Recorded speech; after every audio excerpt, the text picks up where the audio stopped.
Chapter 11. How to Eat.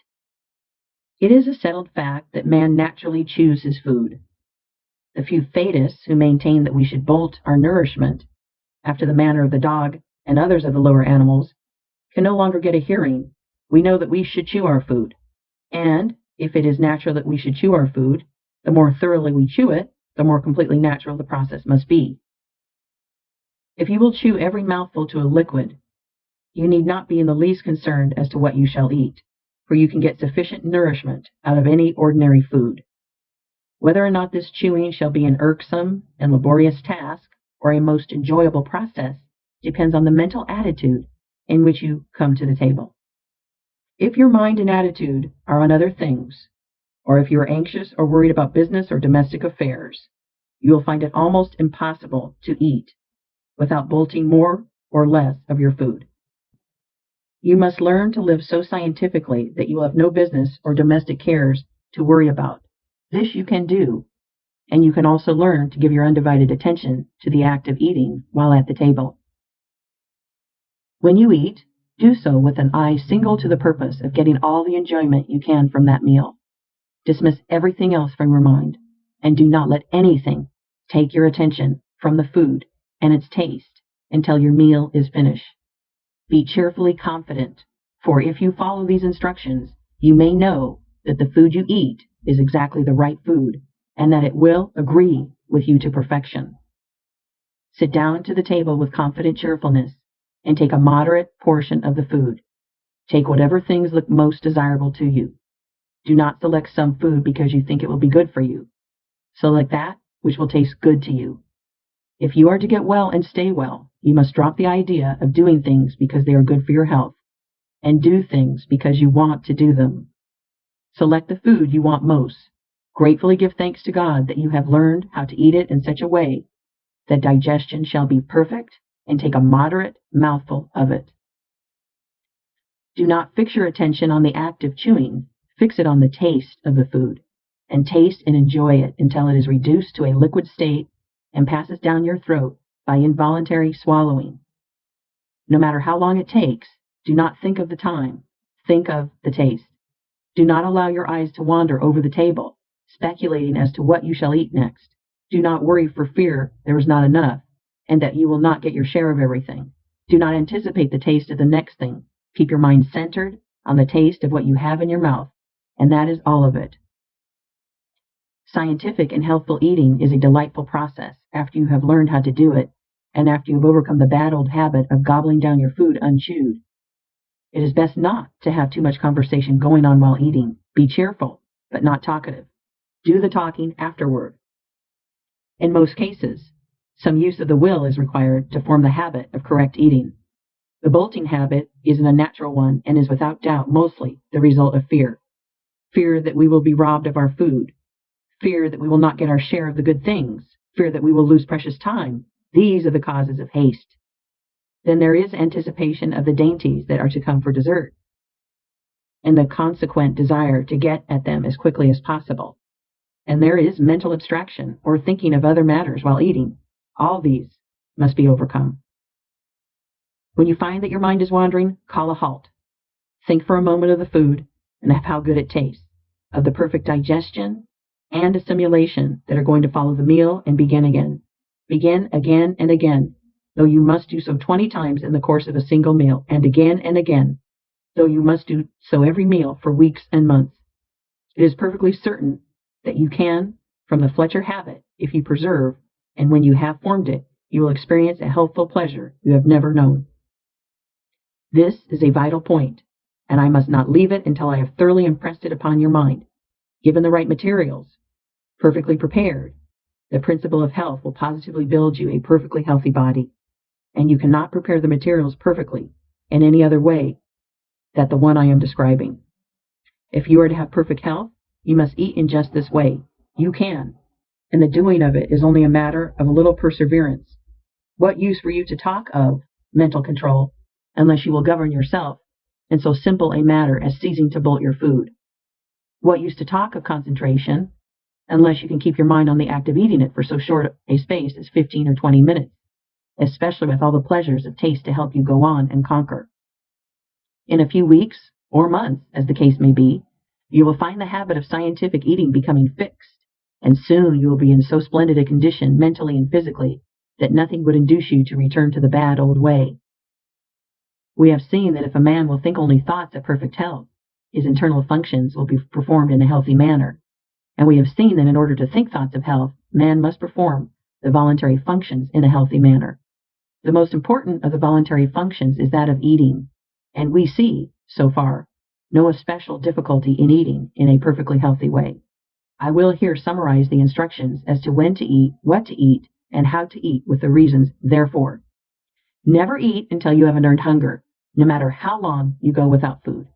This is based on the fact that whatever food is needed in the system, if there is power to digest it, the subconscious mind announces the need by the sensation of hunger. Learn to distinguish between genuine hunger and the gnawing and craving sensations caused by unnatural appetite. Hunger is never a disagreeable feeling accompanied by weakness, faintness, or gnawing feelings at the stomach. It is a pleasant, anticipatory desire for food and is felt mostly in the mouth and throat. It does not come at certain hours or at stated intervals. It only comes when the subconscious mind is ready to receive, digest, and assimilate food. Eat whatever food you want, making your selection from the staples in general use in the zone in which you live. The Supreme Intelligence has guided man to the selection of these foods, and they are the right ones for all. I am referring, of course, to the foods which are taken to satisfy hunger, not to those which have been contrived merely to gratify appetite or perverted taste. The instinct which has guided the masses of men to make use of the great staples of food to satisfy their hunger is a divine one. God has made no mistake. If you eat these foods, you will not go wrong. Eat your food with cheerful confidence and get all the pleasure that is to be had from the taste of every mouthful. Chew each morsel to a liquid, keeping your attention fixed on the enjoyment of the process. This is the only way to eat in a perfectly complete and successful manner, and when anything is done in a completely successful manner, the general result cannot be a failure. In the attainment of health, the law is the same as in the attainment of riches. If you make each act a success in itself, the sum of all your acts must be a success. When you eat in the mental attitude I have described, and in the manner I have described, nothing can be added to the process. It is done in a perfect manner, and it is successfully done. And if eating is successfully done, digestion, assimilation, and the building of a healthy body are successfully begun. We next take up the question of the quantity of food required. Chapter 12. Hunger and Appetite. It is very easy to find the correct answer to the question, how much shall I eat? You are never to eat until you have an earned hunger, and you are to stop eating the instant you begin to feel that your hunger is abating. Never gorge yourself. Never eat to repletion. When you begin to feel that your hunger is satisfied, know that you have enough, for until you have enough, you will continue to feel the sensation of hunger. If you eat as directed in the last chapter, it is probable that you will begin to feel satisfied before you have taken half your usual amount, but stop there all the same. No matter how delightfully attractive the dessert or how tempting the pie or pudding, do not eat a mouthful of it if you find that your hunger has been in the least degree assuaged by the other foods you have taken. Whatever you eat after your hunger begins to abate is taken to gratify taste and appetite, not hunger, and is not called for by nature at all. It is therefore excess, mere debauchery, and it cannot fail to work mischief. This is a point you will need to watch with nice discrimination, for the habit of eating purely for sensual gratification is very deeply rooted with most of us. The usual dessert of sweet and tempting foods is prepared solely with a view to inducing people to eat after hunger has been satisfied, and all the effects are evil. It is not that pie and cake are unwholesome foods. They are usually perfectly wholesome if eaten to satisfy hunger and not to gratify appetite. If you want pie, cake, pastry, or puddings, it is better to begin your meal with them, finishing with the plainer and less tasty foods. You will find, however, that if you eat as directed in the preceding chapters, the plainest food will soon come to taste like kingly fare to you, for your sense of taste, like all your other senses, will become so acute with the general improvement in your condition that you will find new delights in common things. No glutton ever enjoyed a meal like the man who eats for hunger only, who gets the most out of every mouthful, and who stops on the instant that he feels the edge taken from his hunger. The first intimation that hunger is abating is the signal from the subconscious mind that it is time to quit. The average person who takes up this plan of living will be greatly surprised to learn how little food is really required to keep the body in perfect condition. The amount depends upon the work, upon how much muscular exercise is taken, and upon the extent to which the person is exposed to cold. The wood chopper who goes into the forest in the wintertime and swings his axe all day can eat 2 full meals, but the brain worker who sits all day on a chair in a warm room does not need 1/3 and often not 1/10 as much. Most wood choppers eat 2 or 3 times as much, and most brain workers from 3 to 10 times as much as nature calls for, and the elimination of this vast amount of surplus rubbish from their systems is a tax on vital power. The average person who takes up this plan of living will be greatly surprised to learn how little food is really required to keep the body in perfect condition. The amount depends upon the work, upon how much muscular exercise is taken, and upon the extent to which the person is exposed to cold. The wood chopper who goes into the forest in the wintertime and swings his axe all day can eat 2 full meals, but the brain worker who sits all day on a chair in a warm room does not need 1/3 and often not 1/10 as much.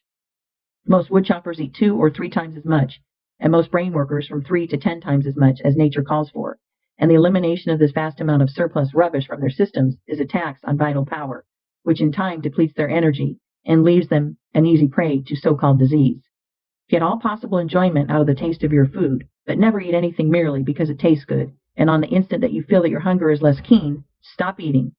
If you will consider for a moment, you will see that there is positively no other way for you to settle these various food questions than by adopting the plan here laid down for you. As to the proper time to eat, there is no other way to decide than to say that you should eat whenever you have an earned hunger. It is a self-evident proposition that it is the right time to eat and that any other is a wrong time to eat. As to what to eat, the eternal wisdom has decided that the masses of men shall eat the staple products of the zones in which they live. The staple foods of your particular zone are the right foods for you, and the eternal wisdom, working in and through the minds of the masses of men, has taught them how best to prepare these foods by cooking and otherwise. And as to how to eat, you know that you must chew your food, and if it must be chewed, then reason tells us that the more thorough and perfect the operation, the better. I repeat that success in anything is attained by making each separate act a success in itself. If you make each action, however small and unimportant, a thoroughly successful action, your day's work as a whole cannot result in failure. If you make the actions of each day successful, the sum total of your life cannot be failure. A great success is the result of doing a large number of little things and doing each one in a perfectly successful way. If every thought is a healthy thought, and if every action of your life is performed in a healthy way, you must soon attain to perfect health. It is impossible to devise a way in which you can perform the act of eating more successfully, and in a manner more in accord with the laws of life, than by chewing every mouthful to a liquid, enjoying the taste fully, and keeping a cheerful confidence the while. Nothing can be added to make the process more successful, while if anything be subtracted, the process will not be a completely healthy one. In the matter of how much to eat, you will also see that there could be no other guide so natural, so safe, and so reliable as the one I have prescribed: to stop eating on the instant you feel that your hunger begins to abate. The subconscious mind may be trusted with implicit reliance to inform us when food is needed, and it may be trusted as implicitly to inform us when the need has been supplied. If all food is eaten for hunger, and no food is taken merely to gratify taste, you will never eat too much, and if you eat whenever you have an earned hunger, you will always eat enough. By reading carefully the summing up in the following chapter, you will see that the requirements for eating in a perfectly healthy way are really very few and simple. The matter of drinking in a natural way may be dismissed here with a very few words. If you wish to be exactly and rigidly scientific, drink nothing but water. Drink only when you are thirsty. Drink whenever you are thirsty, and stop as soon as you feel that your thirst begins to abate. But if you are living rightly in regard to eating, it will not be necessary to practice asceticism or great self-denial in the matter of drinking. You can take an occasional cup of weak coffee without harm. You can, to a reasonable extent, follow the customs of those around you. Do not get the soda fountain habit. Do not drink merely to tickle your palate with sweet liquids. Be sure that you take a drink of water whenever you feel thirst. Never be too lazy, too indifferent, or too busy to get a drink of water when you feel the least thirst. If you obey this rule, you will have little inclination to take strange and unnatural drinks. Drink only to satisfy thirst. Drink whenever you feel thirst, and stop drinking as soon as you feel thirst abating. That is the perfectly healthy way to supply the body with the necessary fluid material for its internal process. Chapter 13. In a nutshell. There is a cosmic life which permeates, penetrates, and fills the interspaces of the universe, being in and through all things. This life is not merely a vibration or form of energy, it is a living substance. All things are made from it. It is all and in all. This substance thinks, and it assumes the form of that which it thinks about. The thought of a form in this substance creates the form. The thought of a motion institutes the motion. The visible universe with all its forms and motions exists because it is in the thought of original substance. Man is a form of original substance and can think original thoughts, and within himself man's thoughts have controlling or formative power. The thought of a condition produces that condition. The thought of a motion institutes that motion. So long as man thinks of the conditions and motions of disease, so long will the conditions and motions of disease exist within him. If man will think only of perfect health, the principle of health within him will maintain normal conditions. To be well, man must form a conception of perfect health and hold thoughts harmonious with that conception as regards himself and all things. He must think only of healthy conditions and functioning. He must not permit a thought of unhealthy or abnormal conditions or functioning to find lodgment in his mind at any time. In order to think only of healthy conditions and functioning, man must perform the voluntary acts of life in a perfectly healthy way. He cannot think perfect health so long as he knows that he is living in a wrong or unhealthy way, or even so long as he has doubts as to whether or not he is living in a healthy way. Man cannot think thoughts of perfect health while his voluntary functions are performed in the manner of one who is sick. The voluntary functions of life are eating, drinking, breathing, and sleeping. When man thinks only of healthy conditions and functioning, and performs these externals in a perfectly healthy manner, he must have perfect health. In eating, man must learn to be guided by his hunger. He must distinguish between hunger and appetite, and between hunger and the cravings of habit. He must never eat unless he feels an earned hunger. He must learn that genuine hunger is never present after natural sleep, and that the demand for an early morning meal is purely a matter of habit and appetite. And he must not begin his day by eating in violation of natural law. He must wait until he has an earned hunger, which, in most cases, will make his first meal come at about the noon hour. No matter what his condition, vocation, or circumstances, he must make it his rule not to eat until he has an earned hunger, and he may remember that it is far better to fast for several hours after he has become hungry than to eat before he begins to feel hunger. It will not hurt you to go hungry for a few hours, even though you are working hard, but it will hurt you to fill your stomach when you are not hungry, whether you are working or not. If you never eat until you have an earned hunger, you may be certain that insofar as the time of eating is concerned, you are proceeding in a perfectly healthy way. This is a self-evident proposition. As to what he shall eat, man must be guided by that intelligence which has arranged that the people of any given portion of the earth's surface must live on the staple products of the zone which they inhabit. Have faith in God, and ignore food science of every kind. Do not pay the slightest attention to the controversies as to the relative merits of cooked and raw foods, of vegetables and meats, or as to your need for carbohydrates and proteins. Eat only when you have an earned hunger, and then take the common foods of the masses of the people in the zone in which you live, and have perfect confidence that the results will be good. They will be. Do not seek for luxuries, or for things imported or fixed up to tempt the taste. Stick to the plain solids, and when these do not taste good, fast until they do. Do not seek for light foods, for easily digestible or healthy foods. Eat what the farmers and working men eat. Then you will be functioning in a perfectly healthy manner, so far as what to eat is concerned. I repeat, if you have no hunger or taste for the plain foods, do not eat at all. Wait until hunger comes. Go without eating until the plainest food tastes good to you, and then begin your meal with what you like best. In deciding how to eat, man must be guided by reason. We can see that the abnormal states of hurry and worry produced by wrong thinking about business and similar things have led us to form the habit of eating too fast and chewing too little. Reason tells us that food should be chewed, and that the more thoroughly it is chewed, the better it is prepared for the chemistry of digestion. Furthermore, we can see that the man who eats slowly and chews his food to a liquid, keeping his mind on the process and giving it his undivided attention, will enjoy more of the pleasure of taste than he who bolts his food with his mind on something else. To eat in a perfectly healthy manner, man must concentrate his attention on the act with cheerful enjoyment and confidence. He must taste his food, and he must reduce each mouthful to a liquid before swallowing it. The foregoing instructions, if followed, make the function of eating completely perfect. Nothing can be added as to what, when, and how. In the matter of how much to eat, man must be guided by the same inward intelligence or principle of health, which tells him when food is wanted. He must stop eating in the moment that he feels hunger abating. He must not eat beyond this point to gratify taste. If he ceases to eat in the instant that the inward demand for food ceases, he will never overeat, and the function of supplying the body with food will be performed in a perfectly healthy manner. The matter of eating naturally is a very simple one. There is nothing in all the foregoing that cannot be easily practiced by anyone.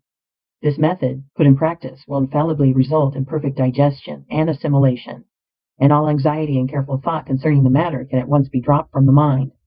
Whenever you have an earned hunger, eat with thankfulness what is set before you, chewing each mouthful to a liquid and stopping when you feel the edge taken from your hunger. The importance of the mental attitude is sufficient to justify an additional word. While you are eating, as at all other times, think only of healthy conditions and normal functioning. Enjoy what you eat. If you carry on a conversation at the table, talk of the goodness of the food and of the pleasure it is giving you. Never mention that you dislike this or that. Speak only of those things which you like. Never discuss the wholesomeness or unwholesomeness of foods. Never mention or think of unwholesomeness at all.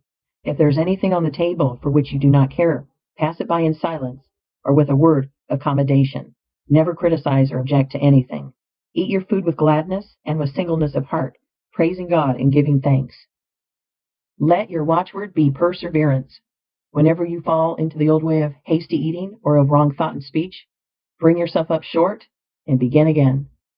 It is one of the most vital importance to you that you should be a self-controlling and self-directing person, and you can never hope to become so unless you can master yourself in so simple and fundamental a matter as the manner and method of your eating. If you cannot control yourself in this, you cannot control yourself in anything that will be worthwhile.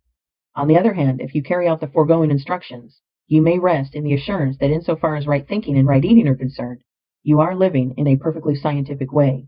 And you may also be assured that if you practice what is prescribed in the following chapters, you will quickly build your body into a condition of perfect health. Chapter 14, Breathing. The function of breathing is a vital one, and it immediately concerns the continuance of life. We can live many hours without sleeping, and many days without eating or drinking, but only a few minutes without breathing. The act of breathing is involuntary, but the manner of it and the provision of the proper conditions for its healthy performance falls within the scope of volition. Man will continue to breathe involuntarily, but he can voluntarily determine what he shall breathe and how deeply and thoroughly he shall breathe, and he can, of his own volition, keep the physical mechanism in condition for the perfect performance of the function. It is essential, if you wish to breathe in a perfectly healthy way, that the physical machinery used in the act should be kept in good condition. You must keep your spine moderately straight, and the muscles of your chest must be flexible and free in action. You cannot breathe in the right way if your shoulders are greatly stooped forward and your chest hollow and rigid. Sitting or standing at work in a slightly stooping position tends to produce hollow chest. So does lifting heavy weights or light weights. The tendency of work of almost all kinds is to pull the shoulders forward, curve the spine, and flatten the chest. And if the chest is greatly flattened, full and deep breathing becomes impossible, and perfect health is out of the question. Various gymnastic exercises have been devised to counteract the effect of stooping while at work, such as hanging by the hands from a swing or trapeze bar, or sitting on a chair with the feet under some heavy article of furniture, and bending backward until the head touches the floor, and so on. All these are good enough in their way, but very few people will follow them long enough and regularly enough to accomplish any real gain in physique. The taking of health exercises of any kind is burdensome and unnecessary. There's a more natural, simpler, and much better way. The better way is to keep yourself straight and to breathe deeply. Let your mental conception of yourself be that you're a perfectly straight person, and whenever the matter comes to your mind, be sure that you instantly expand your chest, throw back your shoulders, and straighten up. Whenever you do this, slowly draw in your breath until you fill your lungs to their utmost capacity. Crowd in all the air you possibly can, and while holding it for an instant in the lungs, throw your shoulders still further back and stretch your chest. At the same time, try to pull your spine forward between the shoulders. Then let the air go easily. This is one great exercise for keeping the chest full, flexible, and in good condition. Straighten up, fill your lungs full, stretch your chest, and straighten your spine, and exhale easily. In this exercise you must repeat in season and out of season, at all times and in all places, until you form a habit of doing it. you can easily do so. Whenever you step out of doors into the fresh, pure air, breathe. When you are at work and think of yourself and your position, breathe. When you are in company and are reminded of the matter, breathe. When you are awake in the night, breathe. No matter where you are or what you are doing, whenever the idea comes to your mind, straighten up and breathe. If you walk to and from your work, take the exercise all the way. It will soon become a delight to you. You will keep it up, not for the sake of health, but as a matter of pleasure. Do not consider this a health exercise. Never take health exercises or do gymnastics to make you well. To do so is to recognize sickness as a present fact or as a possibility, which is precisely what you must not do. The people who are always taking exercises for their health are always thinking about being sick. It ought to be a matter of pride with you to keep your spine straight and strong, as much so as it is to keep your face clean. Keep your spine straight and your chest full and flexible for the same reason that you keep your hands clean and your nails manicured, because it is slovenly to do otherwise.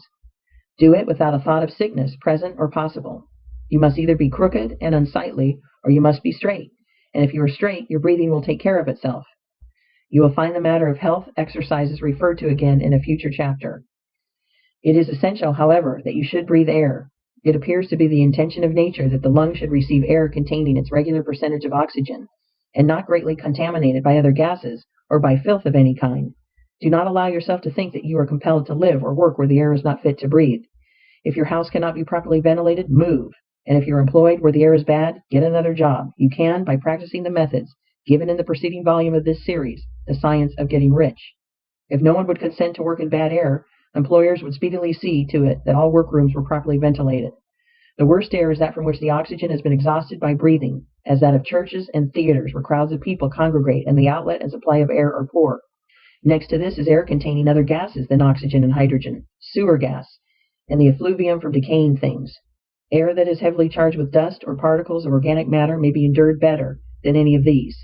Small particles of organic matter, other than food, are generally thrown off from the lungs, but gases go into the blood.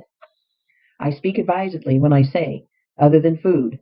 Air is largely a food. It is the most thoroughly alive thing we take into the body. Every breath carries in millions of microbes, many of which are assimilated. The odors from earth, grass, tree, flower, plant, and from cooking foods are found in themselves. They are minute particles of the substances from which they come, and are often so attenuated that they pass directly from the lungs into the blood and are assimilated without digestion. And the atmosphere is permeated with the one original substance, which is life itself. Consciously recognize this whenever you think of your breathing and think that you are breathing in life. You really are, and conscious recognition helps the process. See to it that you do not breathe air containing poisonous gases, and that you do not rebreathe the air which has been used by yourself or others. That is all there is to the matter of breathing correctly. Keep your spine straight and your chest flexible, and breathe pure air, recognizing with thankfulness the fact that you breathe in the eternal life.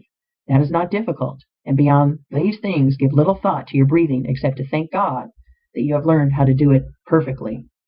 Chapter 15. Sleep. Vital power is renewed in sleep. Every living thing sleeps. Men, animals, reptiles, fish, and insects sleep, and even plants have regular periods of slumber. And this is because it is in sleep that we come in such contact with the principle of life in nature that our own lives may be renewed. It is in sleep that the brain of man is recharged with vital energy, and the principle of health within him is given new strength. It is of the first importance, then, that we should sleep in a natural, normal, and perfectly healthy manner. Studying sleep, we note that the breathing is much deeper and more forcible and rhythmic than in the waking state. Much more air is inspired when asleep than when awake, and this tells us that the principle of health requires large quantities of some element in the atmosphere for the process of renewal. If you would surround sleep with natural conditions, then the first step is to see that you have an unlimited supply of fresh and pure air to breathe. Physicians have found that sleeping in the pure air of out of doors is very efficacious in the treatment of pulmonary troubles, and taken in connection with the way of living and thinking prescribed in this book, you will find that it is just as efficacious in curing every other sort of trouble. Do not take any halfway measures in this matter of securing pure air while you sleep. Ventilate your bedroom thoroughly, so thoroughly that it will be practically the same as sleeping out of doors. Have a door or window open wide. Have one open on each side of the room if possible. If you cannot have a good draught of air across the room, pull the head of your bed close to the open window so that the air from without may come fully into your face. No matter how cold or unpleasant the weather, have a window open and open wide and try to get a circulation of pure air through the room. Pile on the bedclothes if necessary to keep you warm, but have an unlimited supply of fresh air from out of doors.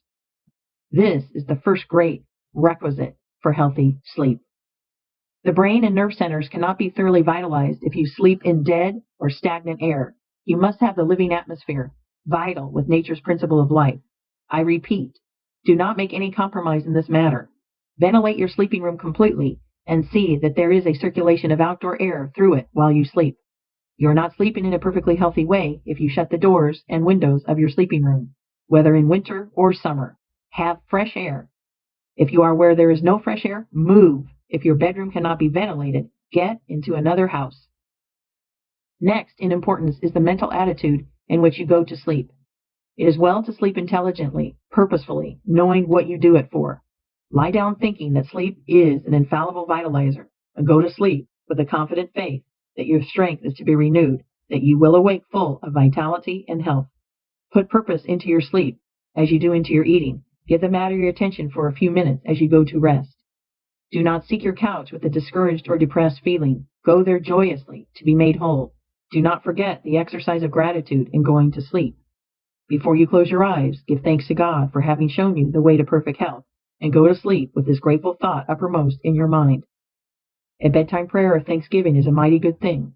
It puts the principle of health within you into communication with its source, from which it is to receive new power while you are in the silence of unconsciousness. You may see that the requirements for perfectly healthy sleep are not difficult. First, to see that you breathe pure air from out of doors while you sleep, and second, to put the within into touch with the living substance by a few minutes of grateful meditation as you go to bed.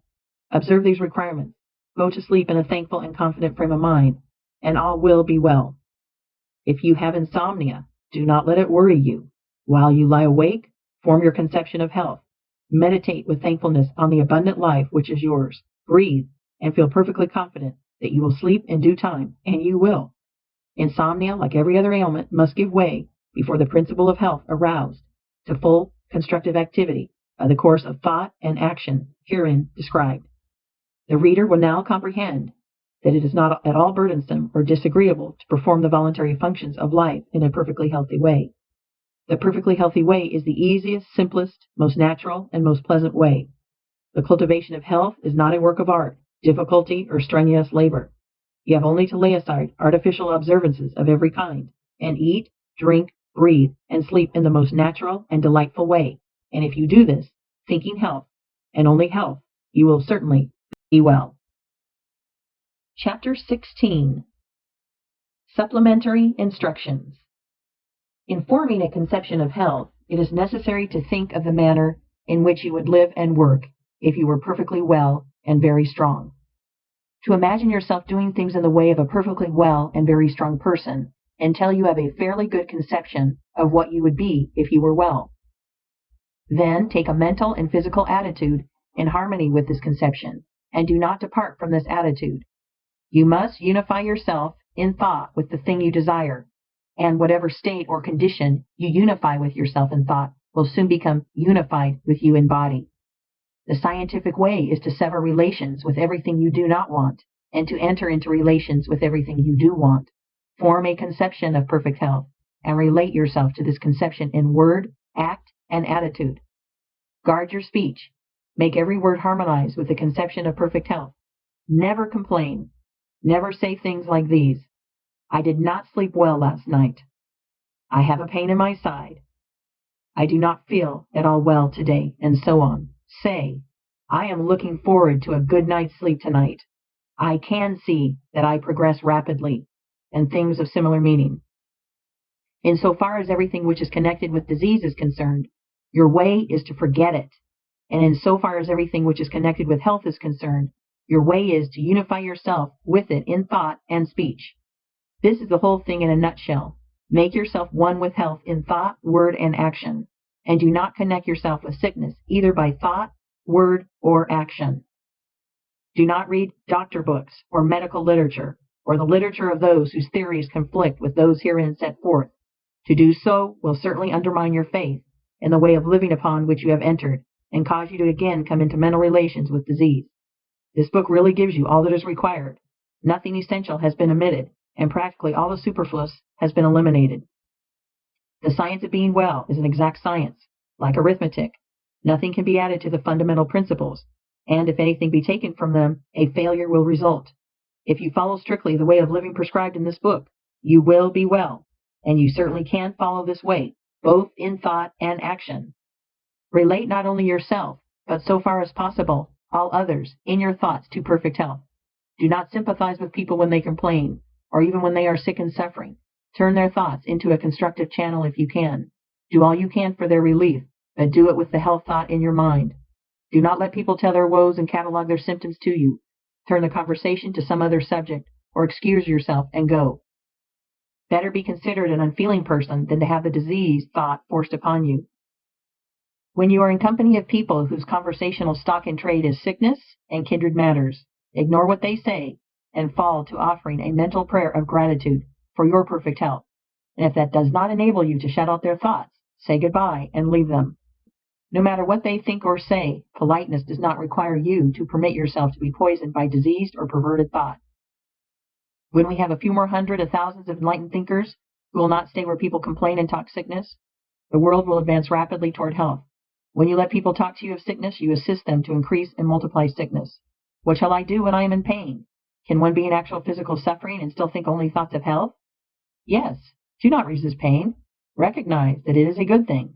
Pain is caused by an effort of the principle of health to overcome some unnatural condition. This you must know and feel. When you have a pain, think that a process of healing is going on to the affected part and mentally assist and cooperate with it. Put yourself in full mental harmony with the power which is causing the pain. Assist it. Help it along. Do not hesitate, when necessary, to use hot fomentations and similar means to further the good work which is going on. If the pain is severe, lie down and give your mind to the work of quietly and easily cooperating with the force which is at work for your good. This is the time to exercise gratitude and faith. Be thankful for the power of health which is causing the pain, and be certain that the pain will cease as soon as the good work is done. Fix your thoughts with confidence on the principle of health which is making such conditions within you that pain will soon be unnecessary. You will be surprised to find how easily you can conquer pain, and after you have lived for a time in the scientific way, pains and aches will be things unknown to you.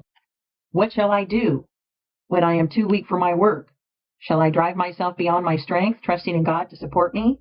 Shall I go on like the runner, expecting a second wind? No, better not. When you begin to live in this way, you will probably not be of normal strength, and you will gradually pass from a low physical condition to a higher one. If you relate yourself mentally with health and strength, and perform the voluntary functions of life in a perfectly healthy manner, your strength will increase from day to day. But for a time, you may have days when your strength is insufficient for the work you would like to do. At such times, rest and exercise gratitude.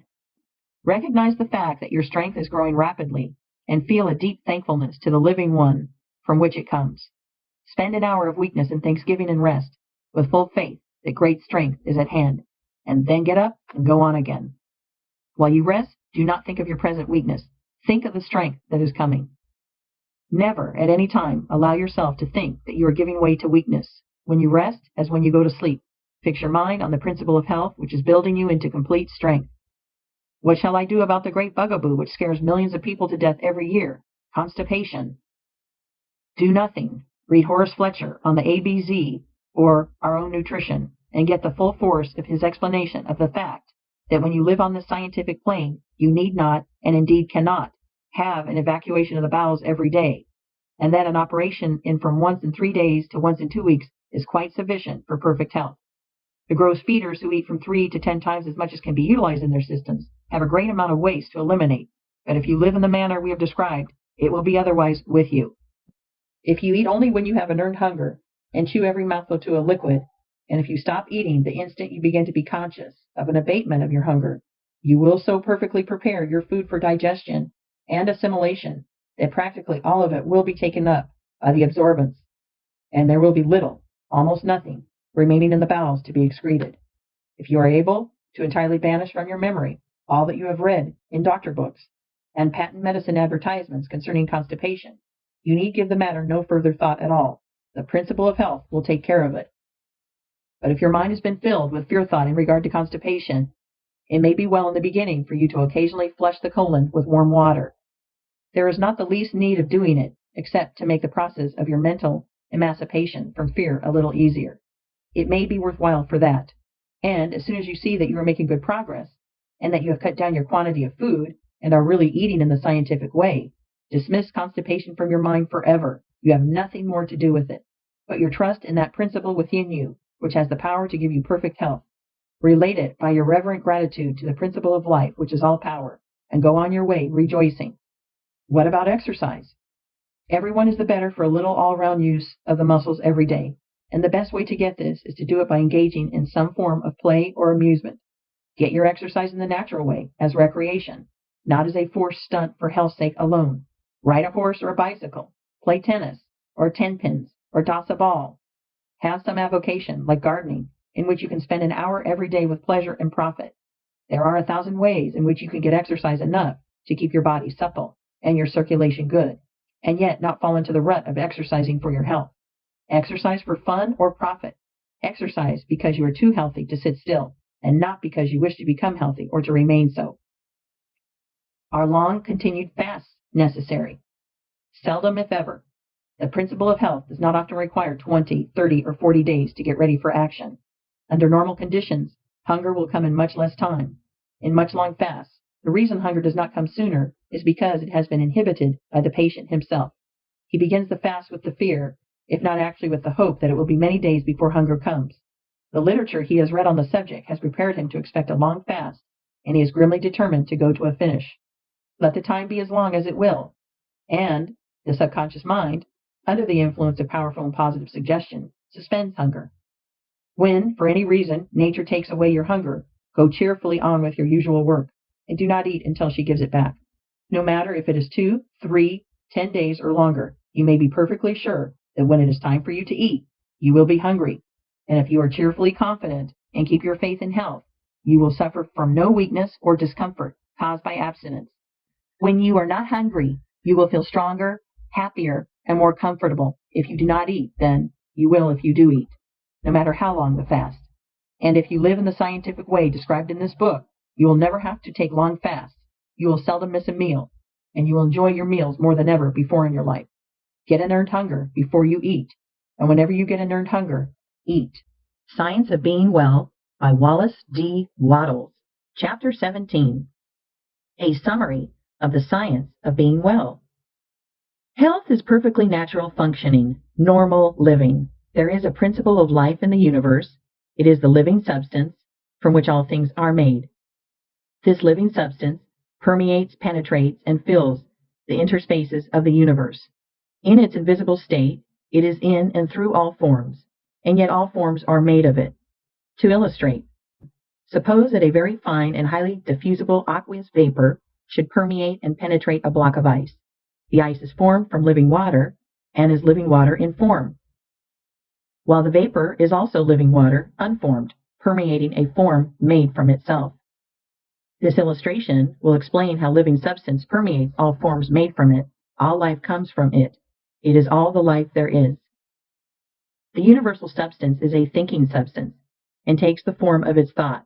The thought of a form held by it creates the form, and the thought of a motion causes the motion. It cannot help thinking, and so is forever creating, and it must move on toward fuller and more complete expression of itself. This means toward more complete life and more perfect functioning, and that means toward perfect health. The power of the living substance must always be exerted toward perfect health. It is a force in all things, making for perfect functioning.